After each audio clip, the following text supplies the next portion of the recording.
Hello and welcome to episode 2 of UEFA's Take Care podcast series dedicated to health and well-being. After kicking off with a stimulating conversation about physical activity, today we're going to be focusing our attention on nutrition. Of course, proper nutrition plays a key role in attaining peak athletic performance, particularly among elite athletes. It is also crucial to the development of the body and mind. But don't take my word for it, of course. These are topics we're going to be exploring with today's special guest. Matteo Pincella is a biologist and nutritionist with doctorates in human nutrition and sports science. His career began in 2004, and since 2016, he has been the nutritionist for the Italian national football team and head of the nutrition department as well. In 2019, he also became head of the nutrition unit for FC Internazionale Milano. Matteo, welcome. It's fantastic to have you on the UEFA Take Care podcast series. Before we get into nutrition specifically and as it pertains to football, I really wanted to get some background on your path in nutrition, how you started working with elite athletes, and how you've evolved in your work throughout the years.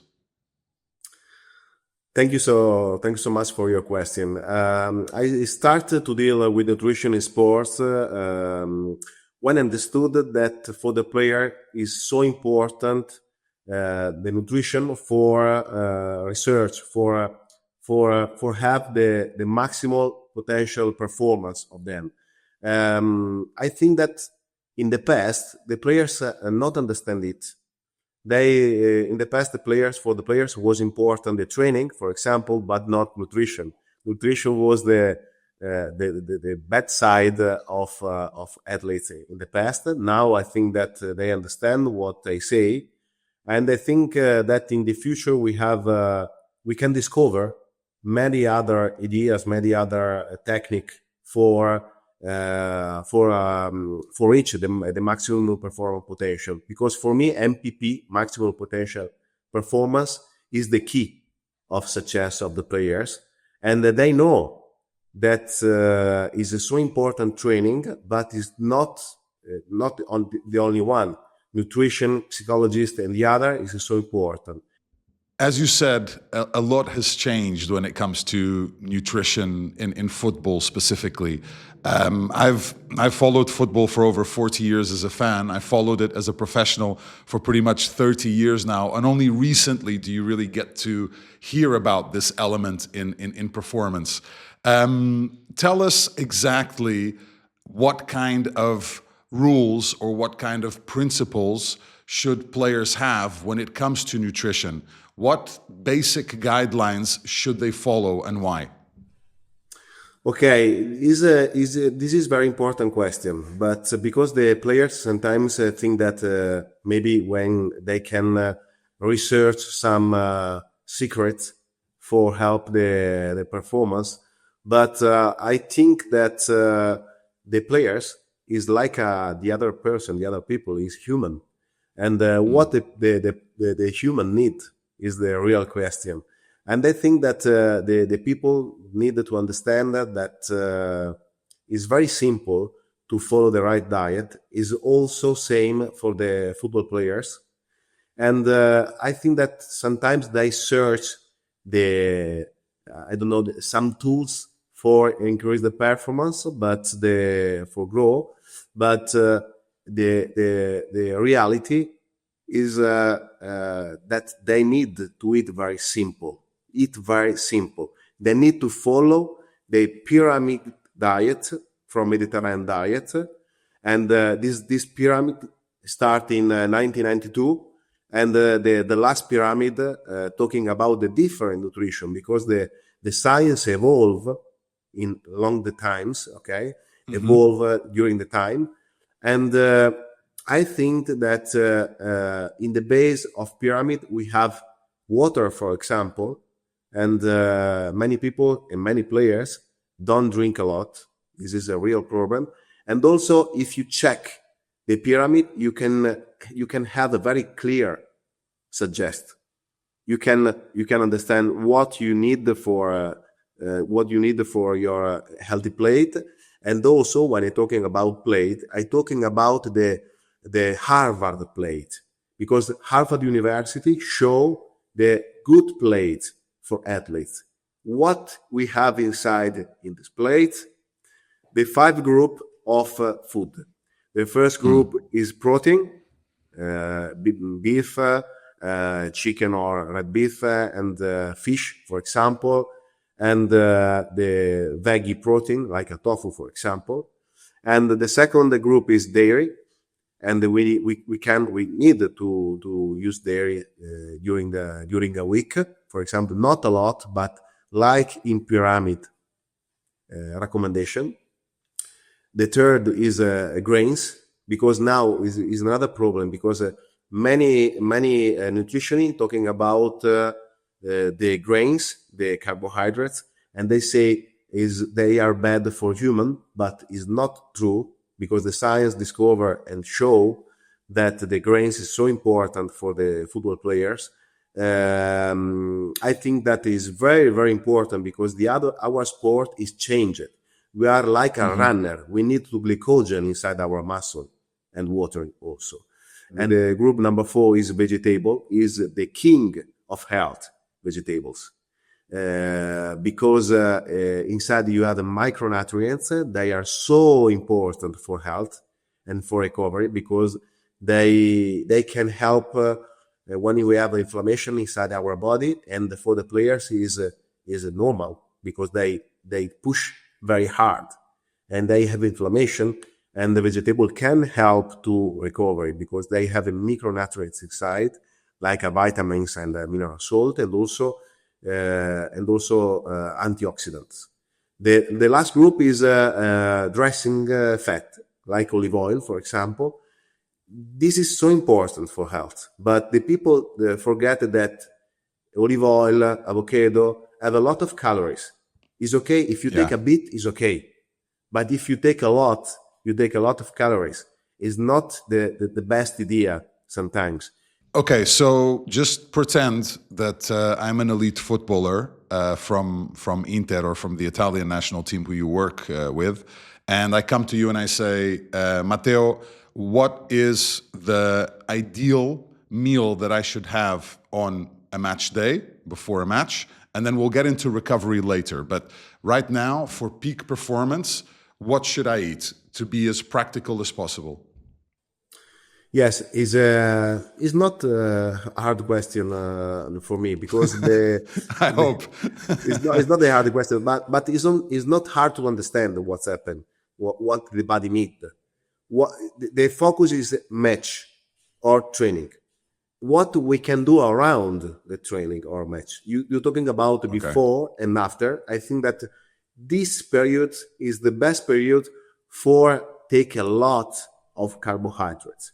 But the question is, what kind of carbohydrate? Because every carbohydrate is not similar.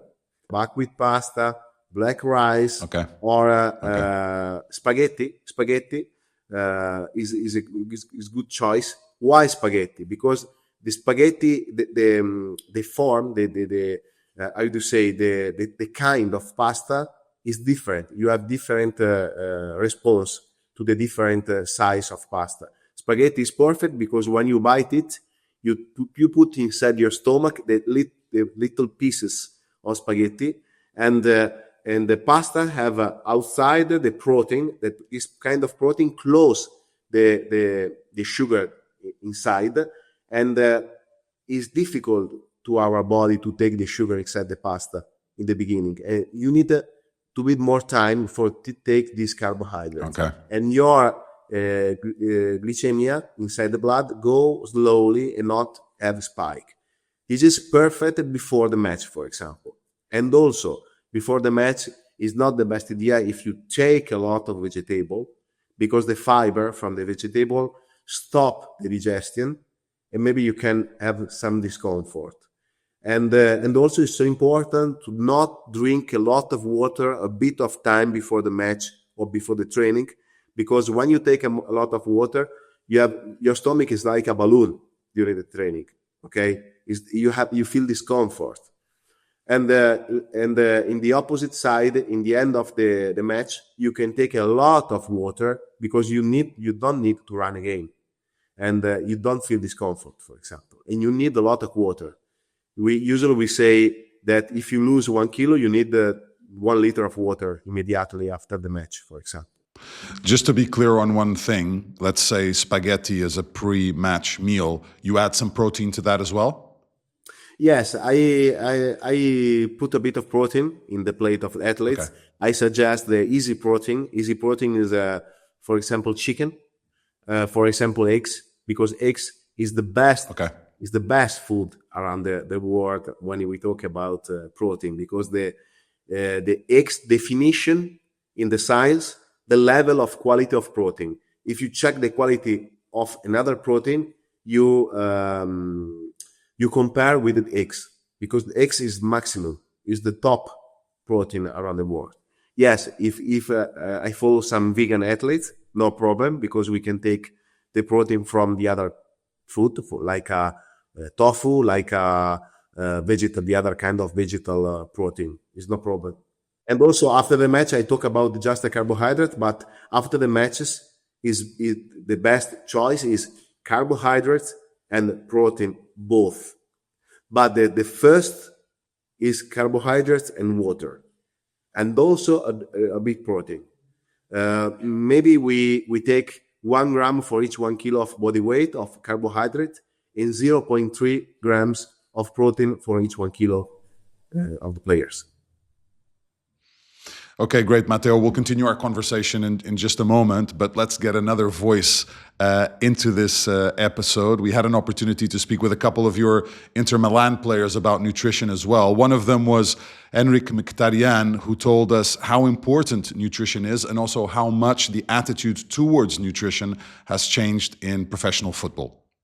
Nutrition is important, especially for football players, because we have to try to take care of our body as well as we can, because the football career is very short and you have to try to get the best out of your body. My mind has been changed since I arrived to Inter with the nutritionist we have, Matteo Pincella. He gave me the possibility to choose if you want to try to eat healthy and very healthy, and to avoid any inflammation in your body and all this stuff. So I've tried. At the beginning it was very hard, but then I said this is for me, for my best, for my performance, and I've tried to follow his instructions, his ideas. And I'm very happy that I did that, because I can see the difference in my body now. So Henrikh there saying as well that you had an important role in his education in nutrition, which is great. I wanted to ask you about some of the mistakes that players, that athletes are making when it comes to nutrition. What are some of them? When the players ask to me what I can do for improve my performance, improve my health, I answer very simple. And the most common mistakes in football players' diet is forgetting the simple rule. The simple rule, because they forget sometimes the simple rule, but it's so easy if you follow the Harvard plate. I'm talking about the Harvard plate. Check your plate and check the Harvard plate. If your plate is similar to Harvard plate, you check the picture. if it's same, for me, it's perfect. If you following this example, it's impossible to go wrong. So what are those mistakes? What are players eating that they shouldn't eat, for example? Okay, the big mistake is the junk food. Usually, for the youth player, a lot is a big problem, but not only for a youth player, and also for seniors, it's possible to see this kind of mistake. And when they eat a lot of junk food, like French fries, like biscuits with a lot of sugar inside, and I say that what you want for your performance and for your health, because with this you have a lot of sugar inside. You need now, for example, you had played before, we come from the game, the match. No, okay. You are quiet, you are before the training, and you eat some biscuits. Is not the best idea. And when they do this kind of mistake, I show the right Harvard plate, because I speak again about it, because I think that it's so simple, but it's so difficult in the same time, because the players usually is young men, young women, young men, and they ask for junk food usually, and the other mistake is alcohol, because you know that we have two different food very bad, because if you check the recommendation around the world for every kind of food, you can see that you need this kind of protein, this quantity of protein, you need this quantity of carbohydrates, you need this quantity of vegetable. But if you check the alcohol or sugar, you have not the guideline about it. You have not the minimum quantity to take it. The science is not talking about the alcohol and the sugar, but if you take, you not will die. It's clear if you take a bit, but alcohol is toxic if you take a small quantity, or if you take a lot of alcohol. It's every time toxic, and the sugar is not necessary for the health and for the performance. Your body can take it, you can survive it with it, but if you take a lot, it's not the best idea. It's clear. Let's talk a little bit about hydration, because we all hear constantly from the professionals, whether it's doctors or nutritionists or physiotherapists, that water is key, right? So tell us about the importance of water, how much we should be drinking, how much athletes should be drinking, and then other forms of hydration, because obviously there's sports drinks as well, but maybe those have too much sugar. What is your stand on hydration and water? Well, the hydration is the key of preserve your muscle, because the correct hydration preserve from injuries, for example, and the people need minimum 35 milliliters for each 1 kilo of water. And per day? If you got, yes, 35 milliliters for each 1 kilo is a good rule, but depends to the weather. If you are under sun, for example, if you are in the desert, if you play in Saudi Arabia, for example, you need more water, because the enemy of hydration is weather and air condition. And also the water is so important for performance immediately, because if you lose water, your heart frequency grow in the similar condition of game. For example, if you run at 20 kilometers per hour with hydration or without hydration, your heart frequency is different. Without right hydration, your heart frequency grow, okay, and you arrive in fatigue very, very quickly. Very, very quickly, because when the heart frequency drop up, you feel fatigue. You feel fatigue before, in the opposite of hydration condition. And I think that the water is the first nutrient that we take in consideration. Okay, that's really interesting. We also managed to speak with Yann Sommer, your goalkeeper at Internazionale, and this is what he had to say about the importance of hydration in football. Yeah, it's really important. I think it's. I only drink water and tea, and I love it. And when I started to stop a long time ago to stop with the sugar kind of beverages, I went only for water.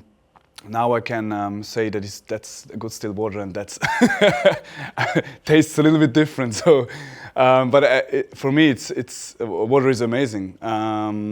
It's nature, and it gives me, of course, in the training sessions and after the trainings, during the day, hydrates me really well, and it's amazing. Great to get the perspective there from Yann on hydration. We've been talking mostly about elite athletes, but I wanted to shift our attention to the common people, and there's obviously many who are watching and listening to this, and we all need guidance. And as you said at the beginning of this conversation, there's obviously a lot more information now than there was 10 or 20 years ago. And it's very easy for us sometimes to also become confused, right? Because every day or every week, whether it's on social media, whether it's on some kind of other digital channel, there's many people telling us what to do, what not to do, try this, don't do that. So for all of us who are trying to stay active, for all of us on a day-to-day basis who want to do some kind of sport, whether it's adults, and we'll get into children in a moment, what are some simple guidelines, Matteo, that we can also follow? Because we're not elite athletes, we don't obviously need that peak performance, but we want to feel good when we exercise. We want to prepare for that exercise, and then we also want to do some kind of recovery that helps our body following that exercise. So, what kind of advice do you normally give to amateur athletes and people who are working out, whether that's at the gym, whether that's running, whether that's playing football for fun or basketball for fun or volleyball, whatever it may be? Yeah. No, it's common. It's common a problem because if we follow the social media, for example, you can listen that no, the carbohydrates is like a devil, or sometimes cut the fat because fat is a problem. Saturated fat. No, saturated fat, oil fat.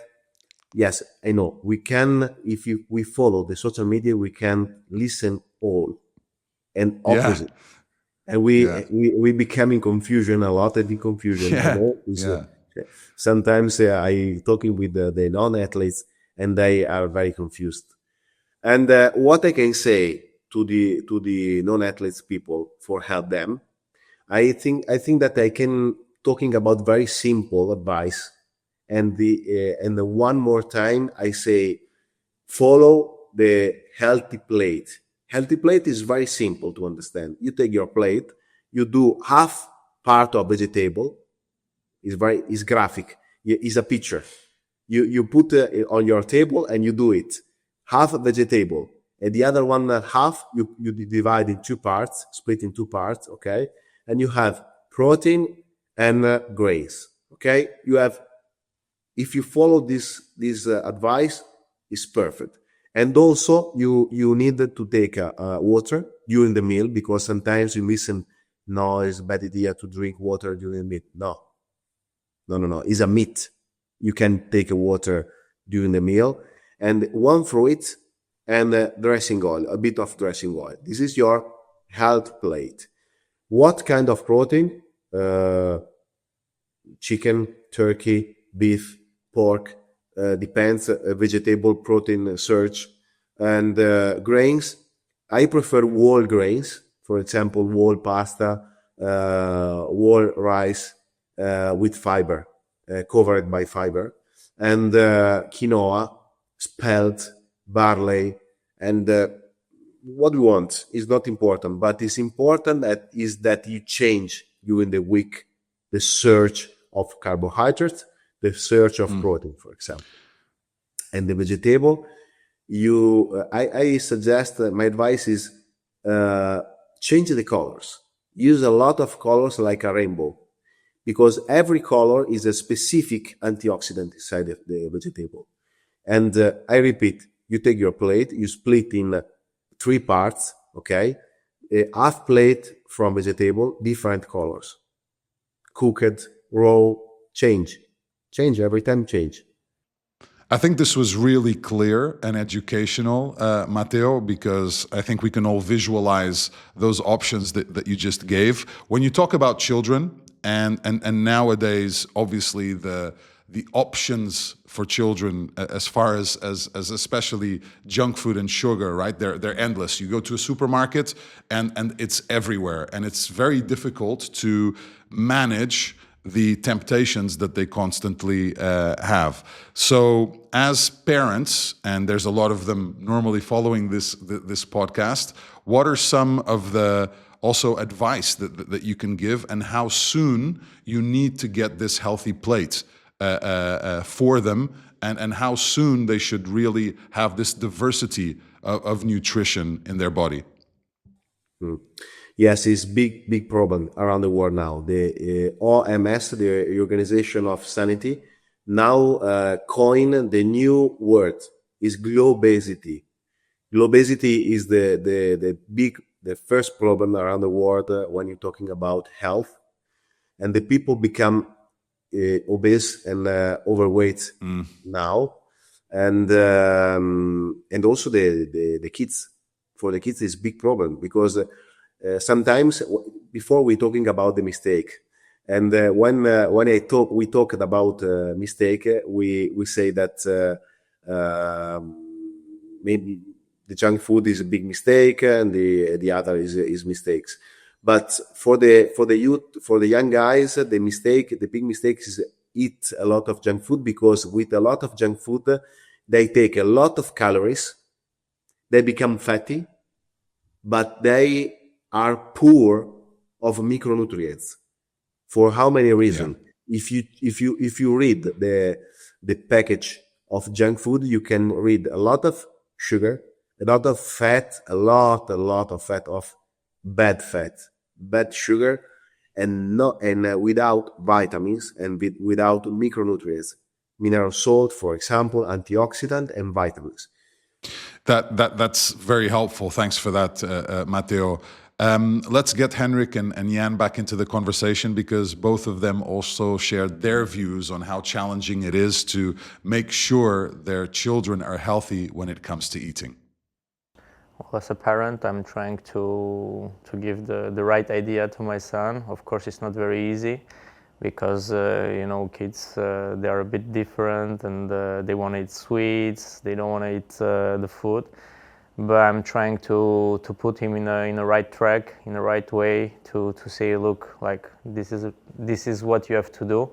Although he's still young, he will turn 5 years old in a couple of days, but it's very hard to tell him like what's good and what's bad. But I'm trying. I think when he will get older, he will understand better. It's a big challenge, because, of course, we want to be a good role model for our kids in this topic, nutrition. Kids are kids, so we don't want to take them away the good things what they like chocolate sometimes. So we are really easy with them, but of course at home we cook healthy. We try to teach them a little bit, to know them the vegetables, what is this, where this came from, and some stuff like this, and that's what we want to give them for their life, and for the healthiness of our kids. So yeah, we all know as parents that it's not easy at all to get our kids to eat what they should rather than what they want. To kind of start closing this conversation, Matteo, I had two more questions for you. The first one is about how nutrition can also help your mind. So we focused obviously on the body, but on your mind, can it improve focus? Can it improve concentration? Can it even improve happiness? Yeah, it's an important question, because the brain and the body is connected, is linked. Okay, if you eat well, like a health plate that I explained before, your mind work better, and you have your resilience and the mental performance grow. And I think that also the right nutrition can generate the high level of good hormones inside your body, and good nutrition help the gut for help the right bacteria inside, because in our gut we have a lot of bacteria. It's like a yin and yang. Okay, we need to bad bacteria, but in the right proportion, and we need a good bacteria in the right proportion. Finally, to wrap up our conversation, I wanted you to leave us with some words of wisdom on really what you want people to take away from the importance of nutrition. So in 1 or 2 sentences, if we're going to make the right decisions for our bodies, we need to think of what, Matteo, just to finish it off? Yes, very simple. I think that every one person that follow this podcast need to print the pyramid, Mediterranean pyramid, and a healthy plate and put it on the fridge. And every day when made the plate for it, follow this solution. It's very simple, but not many people follow this right solution. It's very easy, but do it. Do it. That's clear. I'm going to do it. I don't have it. I'll be honest with you. So at least one person you've influenced in the right way. Look, it's been a privilege to have an opportunity to get your insight, to get your expertise in this topic, which is so important to all of us, not just the athletes, and obviously we focused on that as well, but to all of us to be able to have a better daily performance in our lives, whether that's our bodies or our minds. Matteo, thank you so much for taking the time. It's been an absolute pleasure, and continued success with your fantastic career. Thank you so much, Pedro. It's a very, very good chance for me to explain what I think to the other people. Thank you so much. And we're going to blow the full-time whistle on this second episode of the UEFA Take Care podcast series. Hope you've enjoyed it. We'll be back very soon with another key topic for health and well-being.